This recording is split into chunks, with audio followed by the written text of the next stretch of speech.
Essentially now just going to start. So welcome, Rolf, to the AMA. And we've got a lot to get through.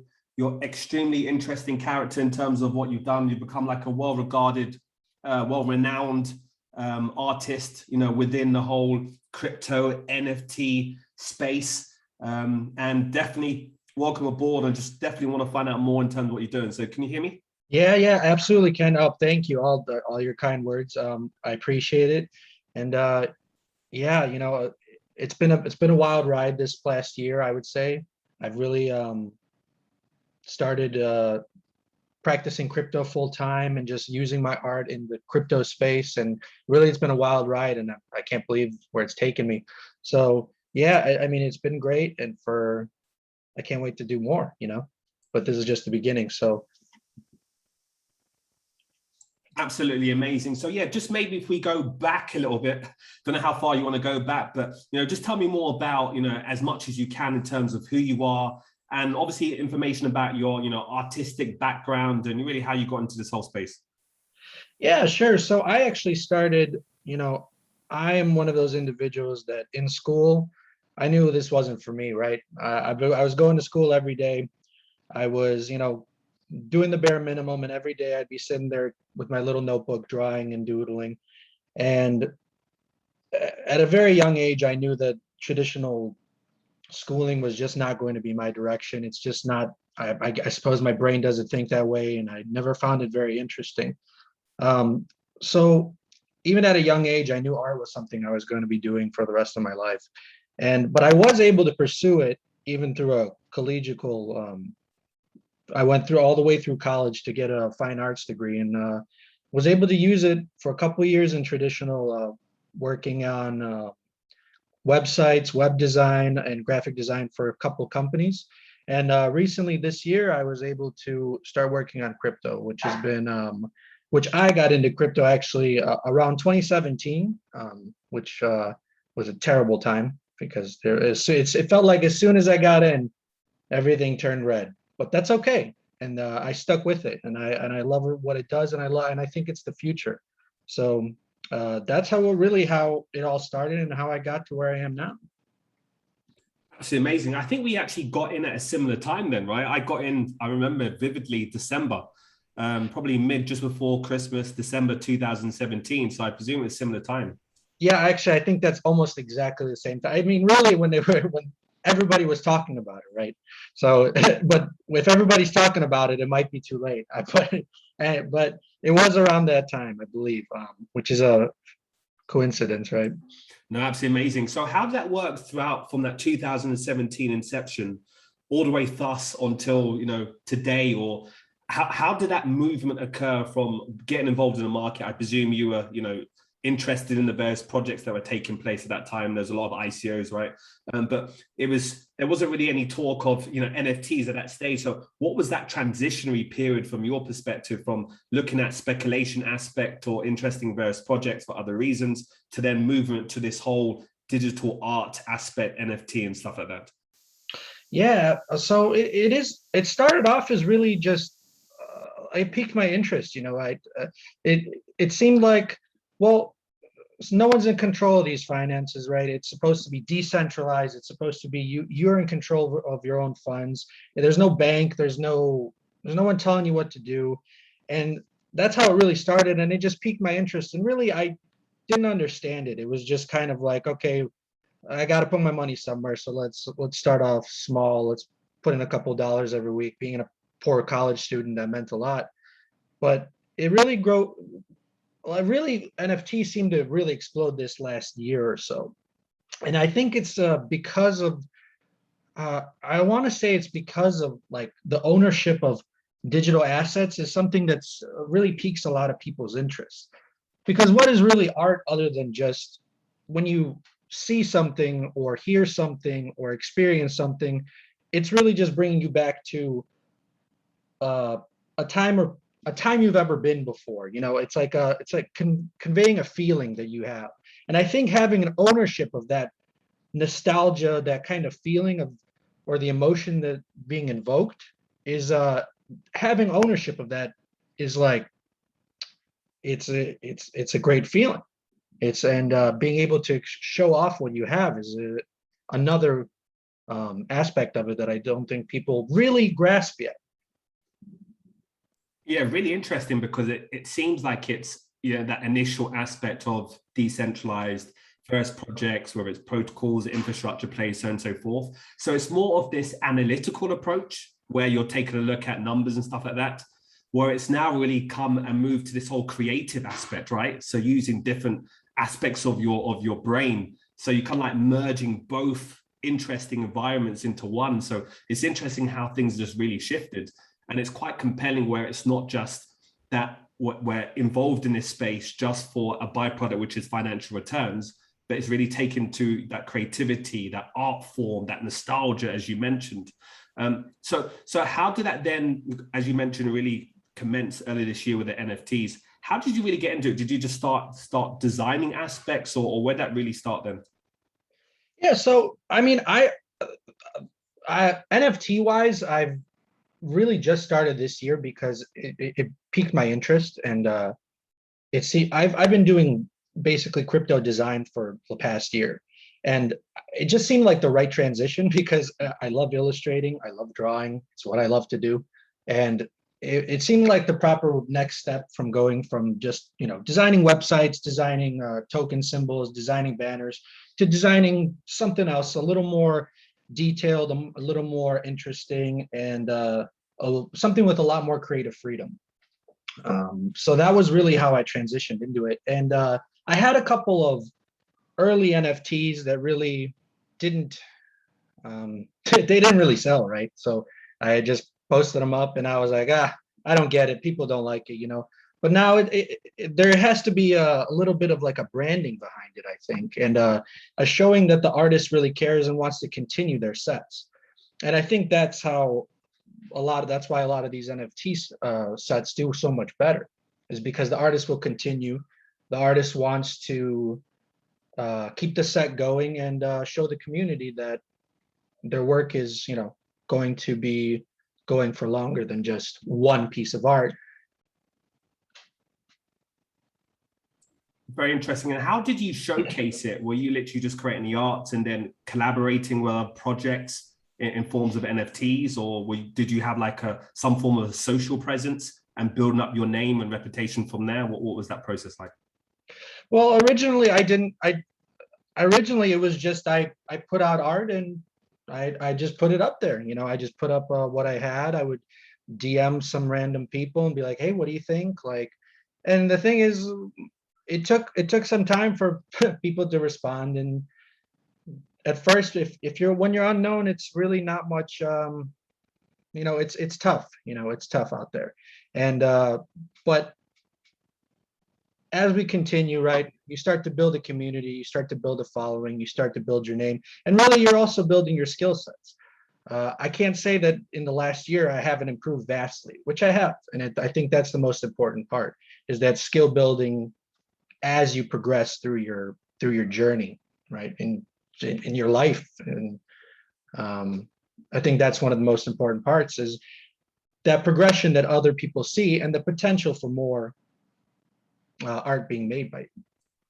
Very much so. Do you think like Beeple was kind of like that whole opened up that whole opportunity for others? And for those that don't know Beeple, I think it's Michael Winkelmann that essentially put together like a collage of images, from his, like, I think it was like Every Days series, which he basically sold for like $69 million back in March or something. And that was kind of like an absolute, record breaking feat, really opened up that whole environment. Did you gain inspiration from that in terms of how you continue to really build up your name in the space? Or was it just kind of like an added advantage and really kind of like cementing where this whole space is moving to? Yeah, to me, I mean, that what he did was pretty amazing. And I even before NFTs, he was an artist that I thought was just amazing. And I think it really just cemented that it is it's all art is subjective, right? So at the end of the day, if you like it, then it shouldn't matter what anyone else thinks at the end of the day. And if you see what these things that artists are creating, and if you like them, there's no reason not to, not to convey that feeling, right, that we talked about earlier. So I think it was kind of an interesting aspect of it, and I thought it was cool what he did.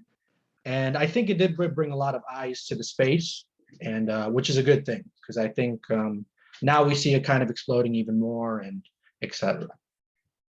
So how did the relationship with Sovana occur? Well, obviously we had them on, Thug 29 on the previous AMA, absolutely amazing project, really excited about the growth and what can occur. You're playing an integral role within that. So how did that relationship occur, and, in terms of, building up that relationship and stuff like that? Yeah, so I met Thug through an acquaintance. So just we both knew each other, and he offered my set of skills to him, and through just chatting, we talked about the project, and we talked about the vision that he had. And I'm actually one of two artists, so I can't take all the credit. John is another artist who is on this project as well. He wasn't able to make it, unfortunately. Hopefully, if we do have another AMA, I believe we're speaking Monday in Twitter Spaces, he's able to make it. But if not, he's just one of my good friends that I wanted to bring into crypto, and he's just a passionate artist who I look up to as a peer, and with an amazing skill set. So I brought him in, and I kind of wanted to bring him into the NFT space because I see a lot of potential for it. And through humble, just talking, we talked about the project, and we wanted to bring in Thug's vision to the world.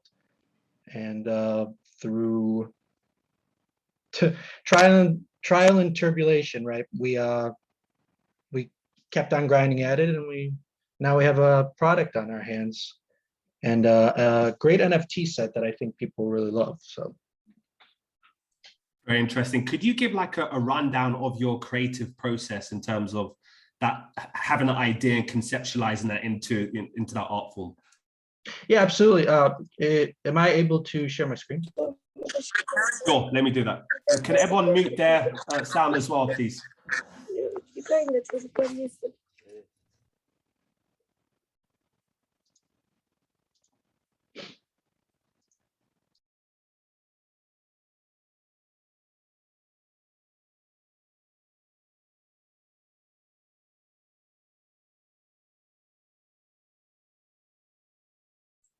Okay, I'll pass it over off.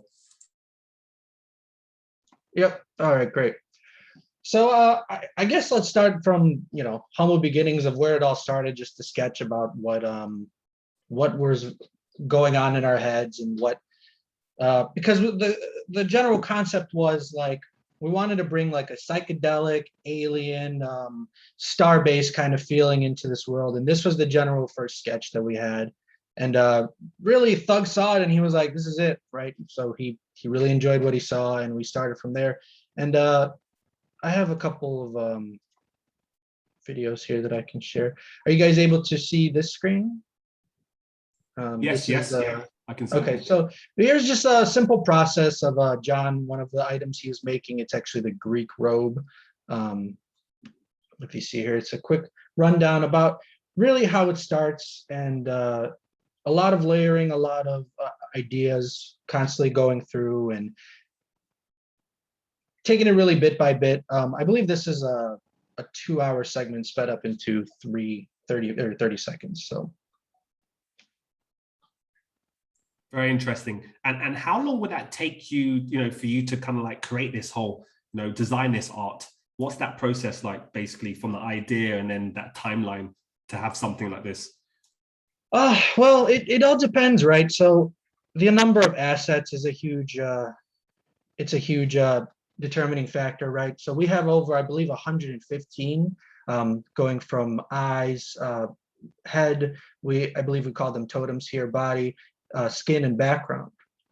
So really, from start to finish, it all depends on what you're looking for, and what assets you want, and how you really want to convey them. So for example, because we chose and the layering order is very important as well. If this is more of like how do we start an NFT 101 kind of, if layering is very important in this kind of aspect. So for example, we have like a new item, the sombrero hat. This would be like a trait potentially, right? And it depends on the percentage of what rarity we have. I believe sombrero hat is going to be one of the rare ones. And I want to show you guys everything, but without giving away too much, just for an example, we can have, so right now would be 2 traits, right? So we have a background, we have just the average skin color or the green skin color, and then the regular eyes. But then potentially we could have other traits coming, for example, these infinity stones in the character's hands. And now this becomes your mint, right? And there will be no, I believe there's no copy mint. So this will be your one initial NFT that you get. And what are the other things we're talking about is the potential for swapping NFTs as well as the marketplace, but that's more of in development, and Thug will be able to talk more about that. But for process wise, here is just an example of what we want to symbolize, right? So, and one of the other things that Thug found important, Thug thought was important, is that each of the Sovanians, I believe we're calling them, you wanted them to have a connection with each other and be unique in an aspect. So one thing that we designed, when we came into design, is this DNA background, which I think when layered upon each other really kind of makes a cohesive, almost like a, I don't know what you want to call it, like a colony kind of thing. So that's really how that came about. And I think it turned out great. And yeah. Really interesting, really interesting. Do you have this, because sometimes when you have like writers or you have producers thinking about ideas, they have this kind of like this block, this mind block. Do you have that also with that whole creative aspect? Or do you need to be in a certain place in your house or in a certain location to have those creative juices flowing? How does that work prior to you putting pen on paper, let's just say, or on the, on Photoshop? Yeah, I don't really believe in writer's block in that sense. I think there's a certain sense of I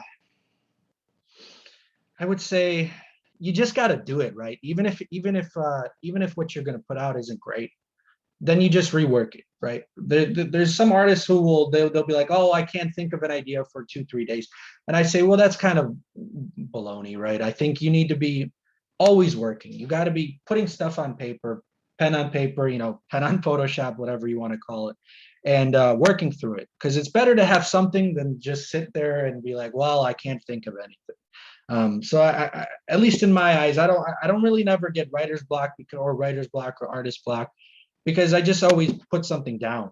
And even if it's small, even if you don't like it, even if your employee doesn't like it, something is better than nothing. You can always work off of it, which I think many artists really need to do more, is just working more, working harder, and working off of the things that they put out. No, absolutely amazing. Really fantastic. No, I really love that whole creative field, the look, the various different assets there. It's quite interesting. I just love this whole space where everything's really moving to, talking about moving to, where do you believe this whole space is moving to, in terms of the NFT, the various assets, from yourself as a creative, as an artist, where do you feel we'll be in the next few years in this space?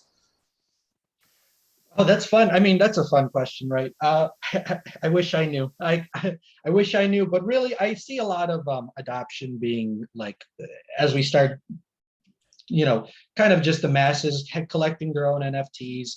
And I think the big thing with NFTs is they need to kind of represent something more, I suppose, other than just maybe like a profile picture. Because right now, to me, I feel like NFTs really there's some people who get an NFT and really they just build their whole persona off of it.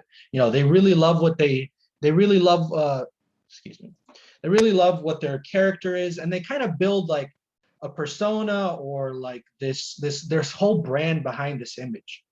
And I see that happening a lot, and I think it's awesome, and I think it's amazing that people, they have this art. One thing that I think is going to be the future, and it's kind of already being done, is like in video games, collecting a skin for a character, right? Collecting items for your character that could be used in the actual game.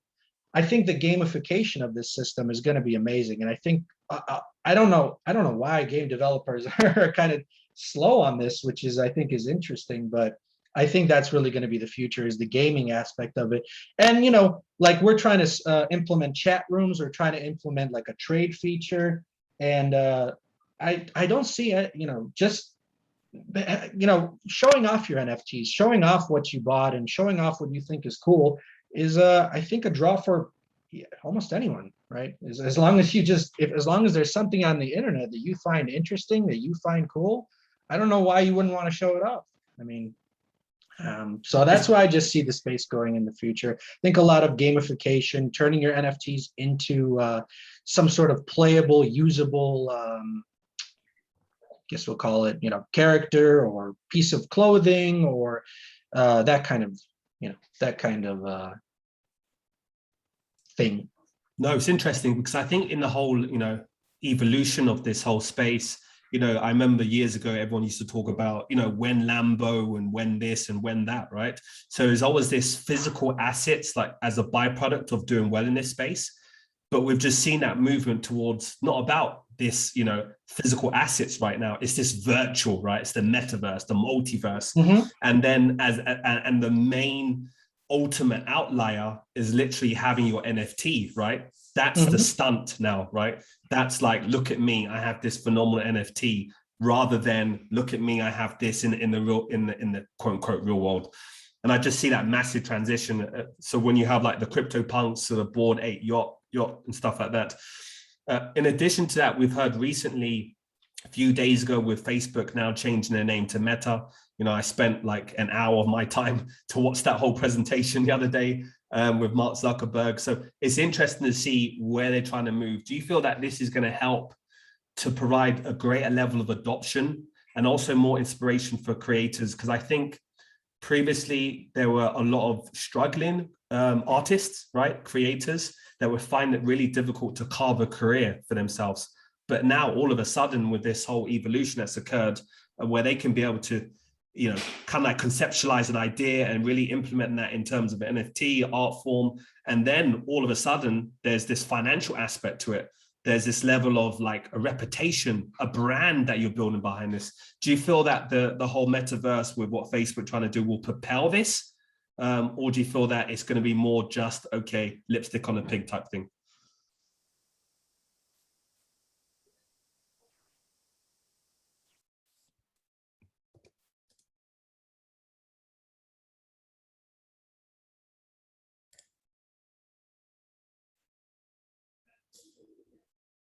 Okay, we seem to have lost Rolf there. Just give us a second, everyone.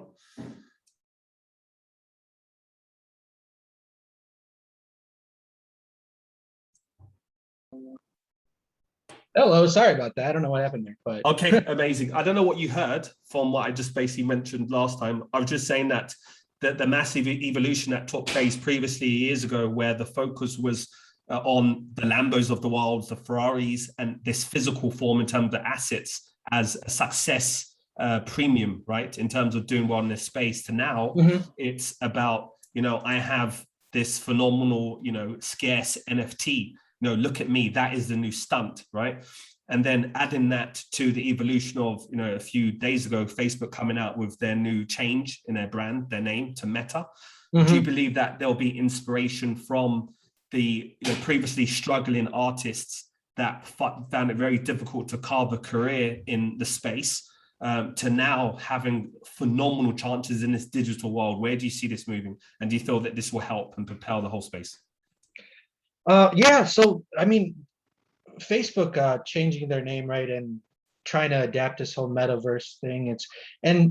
It's a little bit of escapism, right? It's like, who cares about like what I have in my driveway, which I'm sitting at home every day, never using, my car or what other piece of jewelry you want to show off. When your profile picture or your character skin or your character is being seen by thousands of, if not millions of people every day. And so it's kind of, you're right. It is a shift. It's a shift into like these digital assets that are considered cool or considered interesting or considered rare. And it's more about subjectiveness, right? It's what is cool, what is interesting. And Facebook moved to that. I don't know if it'll become easier for artists, like struggling artists, because I think a lot of art is a lot of branding and a lot of, you know, there are some bad eggs in this world, unfortunately, and there's people who just steal. They steal or they make like auto-generated art and they'll try and sell it as their own, or they'll pawn it off as their own and try and make a quick buck. And you do have to weed through that. Unfortunately, it's just you know, and the only way you can get past that stage is to continue making and continue producing true art that is made by you, that no one can say is a copy, no one can say is a clone. And yeah, that's really the way that it'll take us, I believe, is just artists. I don't want to say that it'll be easier. In fact, it'll probably be a little harder to become more well-renowned, because if everybody's, you know, if there's a million artists trying to get in, it's just difficult no matter what. But I believe it's easier to stand out when you're a truly unique and creative person who's able to make something that no one else can, you know, or it's close enough or similar enough, and people do like that. No, very interesting. Really appreciate that. So basically, a well-known art advisor, Wendy Cromwell, basically in New York, she basically mentioned that like we're at a real inflection point where there's a lot of deeply experienced people in the art world are generally older and don't have the interest or mental bandwidth to kind of like pass the language of the internet, you know, i.e. what we're seeing right now in the whole space.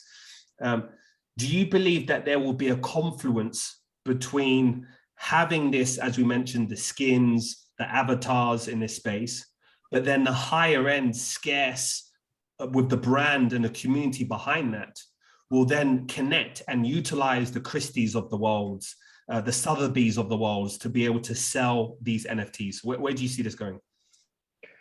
Well, I don't know if it seems there's a bit of a barrier between the two, because just like a physical collector and a NFT, you know, NFT collector are just, the demographics very different. And it's I don't know how easy it will be to really just transition between the two, because there are individuals who, you know, they want the physical representation of, you know, the art, and they want that Picasso, they want that, you know, whatever artist. But and then there's some individuals who really just want to show off that they have that art. And you know, I can't say I really know. It would just be a little bit of speculation on my part. I think just the demographic is so different, and that the collectors of each are very different people, different age groups. You know, because anybody can really go out and get an NFT, but not everybody can go into an auction and, you know, sit there for 3 hours bidding thousands of dollars for a painting. I guess there's a lot less barrier to entry. So that's I think that's a huge aspect of it. No, absolutely fantastic. If there are any questions in the chat, please just write the questions in the chat by text, and we'll ask Rolf. For those out there that are, you know, maybe, you know, younger or irrespective of age, but really interested in getting into this space, maybe have some, you know, some educational, some creative feel, and really want to get into it, what process would you say, what would you suggest or recommend for someone to get into this space from an art perspective? I think you just have to grind. I think I'm very, there's no, I think you can get lucky, right? There's individuals who get lucky that they stroke, you know, they stroke a fire and it becomes, you know, the next big $1 million project. But I think I mean, that's a one in a million gamble, right? So we're back to just gambling. To lower your chances of it being a gamble, I think you just need to work, and you have to continue putting out content, and you have to continue making stuff. It's that simple. Because as soon as something is released, if you're an artist, what's the first question? And even in the crypto space, right? As soon as you release something, the first question is, well, what's next? When's the next part? You know, when, so you just have to, it's always being on that grind. and always making more content that people want to see. And that's really it. And it might be a long time. It might be a long time before you notice any kind of I guess we'll call it traction, right? You might be a long time, but that's okay.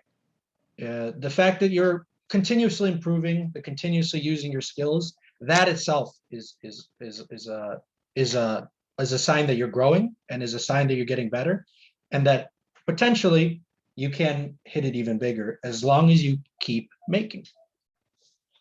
Oh, exactly. How was the let's say that the connection, the relationship between other artists in the space? Are there such communities where people can come together, really discuss about these ideas? How have you found that in terms of that collaborative aspect? Yeah, so community, I mean, that's huge, right? And I already can see it because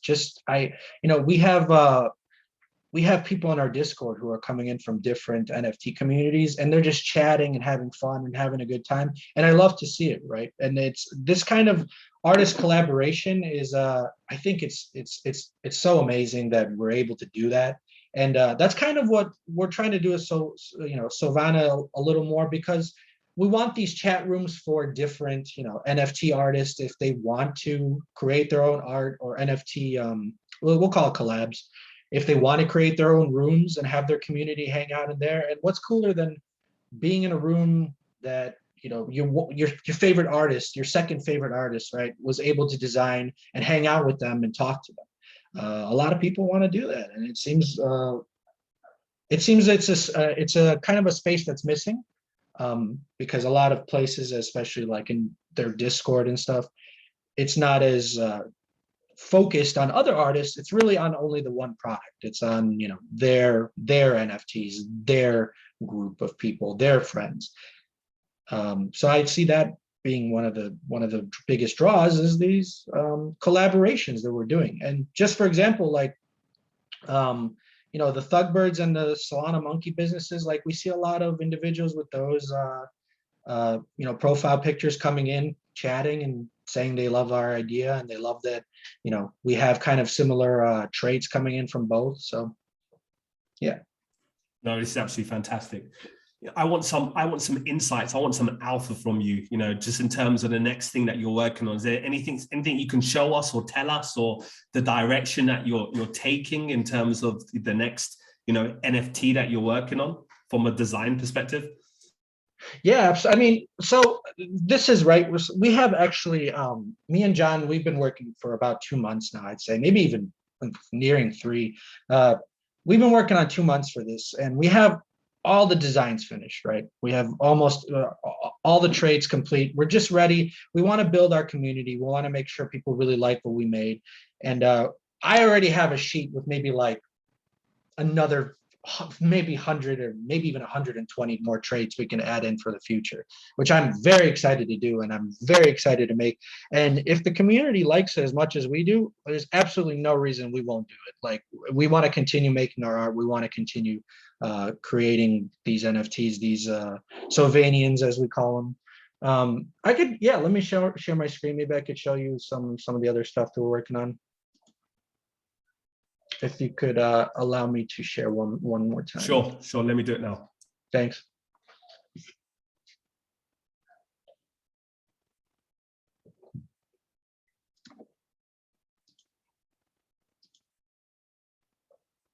So this was created by John. This is one of the. Are you guys able to see? Yes, absolutely. Okay. Amazing. Wow. Yeah. So this was actually created by John. Again, he's amazing. He's a great artist, and everything he does is just quality work. But this is one of the hideouts that we're working on, and this will be like what, for example, of where individuals can come in, hang out, message each other, potentially watch the TV for any kind of, maybe a stream is going on, maybe their favorite artist is making something, something cool. Maybe there's a video that's coming out. Maybe there's a new announcement, anything like that. And this, this is a Mars-based room that we have. But for collaborative purposes, like maybe this could be like a Thugbirds room. Maybe this could be like a DGN Ape room, or limitless possibilities. And anybody who wants to, right? And create their own room and create their own hideouts. And then for another, so really we wanted to also create a place that people are able to move around kind of freely and zoom around the place and have fun. So one of the ways that people move around is like these hover chairs, these portal chairs that individuals like they set their profile picture or set their NFT. And these chairs are, if we look over here, that's how they kind of zoom around. And those will be animated where individuals are able to fly around the place, talk to each other, hang out, trade. So that's something that's a little bit of alpha right there for you guys. Wow, that's absolutely amazing. It's a must for everyone to be able to go to Sovana's Discord group. Honestly, when you take a look at that, that's forward thinking, not just from the design perspective, which is phenomenal, but that whole interaction, right? So I presume also in real time, people can be able to also communicate. You'll see pop-up notifications. One can be able to trade. You can be able to maybe, just thinking outside the box, create various rooms based on different hobbies or interests, right? And that's going to really draw massive attraction in terms of the whole community as well. Yeah, exactly. Yeah, you got that right on the dot right there. So this, yeah, again, this is just like a composite, but there will be lots of movement. There will be a lot of freedom for where your character can go, where your character can hang out and talk. So yeah, you got the idea perfect. Do you believe, I know this is going off topic slightly, but do you believe that's okay. there'll soon be a situation whereby, a certain percentage of the time, it could be 50% of the time, 60% of the time, or maybe even just waiting over, where majority of the time will be spent within this whole multiverse aspect than in the real world? When do you think it's going to hit that consensus, right? When that flipping is going to occur? Oh my goodness. I think we're already there. Like there's individuals who spend 16 hours a day in front of their computers at work, right? I mean, what's the difference, right? It's just that at work it's the bad screen, at home it's the good screen. Like that's kind of the joke that I see on the internet a lot. You're still staring at a screen, you're still in this like not, it's just when you're working, you're spending 16 hours a day doing something you don't enjoy. And then you come home and you get to spend it in this metaverse or your video game. I mean, how is a video game any really different from a metaverse? It's just a way to escape the just the bore of life and the fact that we're kind of limited of what we can do and maybe where we can go. And I really think we're like one step away. It's really the technology just needs to catch up. And I feel like we're like almost at that point where, I don't know if you've ever seen that movie Ready Player One, where you're able to like, just a quick rundown, you're able to really just pick any character or any avatar you want and just go and hang out in that kind of metaverse kind of thing. We're already almost there. The technology just needs to catch up. We're not even that far. I mean, there's videos of individuals just in their own houses, right, with their VR sets, and they can be anybody. So we're very close. And I think you said, when is that flipping happening? I think it's happening as we speak. Like, I think individuals spend more time in front of their screens on their computers in different kind of, I guess we'll keep calling them metaverses. They're already doing it. So exactly. And I guess the ones that are in this virtual world, essentially, whether you're just sleeping or working, right, if it's not connected to something that you're doing online. So I think, and when it then adds that ingredients of this whole, play and earn perspective, that then automatically then can take that 8 hours shift and then move that into the virtual world as well, right? So I just think the growth and the potential is absolutely amazing. No, Rolf, I really, really appreciate the time. Is there something that I haven't touched on, we haven't spoken about, that's really important and that you can be able to tell the community, tell the listeners? Yeah, so I know I'm just in this AMA, but John did just as much work, if not more than me. So make sure he's not online as often, but if you do see him in the Discord, make sure to thank him for what he's done, because he's a peer of mine that I really look up to. So I just want him to also get I guess we'll call it the gratitude that I'm getting. And so that's really the main thing, is that, John has done just as much. And also Thug, his vision, and it's really his vision that we brought into life. So without him, none of this would also be possible. So well, I want to thank him as well. And I'm really excited for what we're doing. I'm really excited for the community we're building. And yeah, I can't wait for the future, right? I can't wait to make more, because that's what I love to do as well. No, absolutely amazing. Yeah, really appreciate your time. Clearly, probably gonna have to get John on for an AMA as well. Yeah, thank Doug and the whole Sovana and the whole community also being part of this. So this will obviously be a recording, so a lot of people are going to definitely tune into this, and essentially just get everyone on the Discord, everyone on the Sovana Discord, to really be part of this whole ecosystem, because the growth is going to be absolutely amazing. So Rolf, really appreciate your time. Thanks very much, and we're going to talk in the metaverse. Yeah, thank you, Ken. I appreciate it, and thank you everybody at RD. We really appreciate what you've done for us. Thank you. Good man. Take care, everyone. Bye-bye.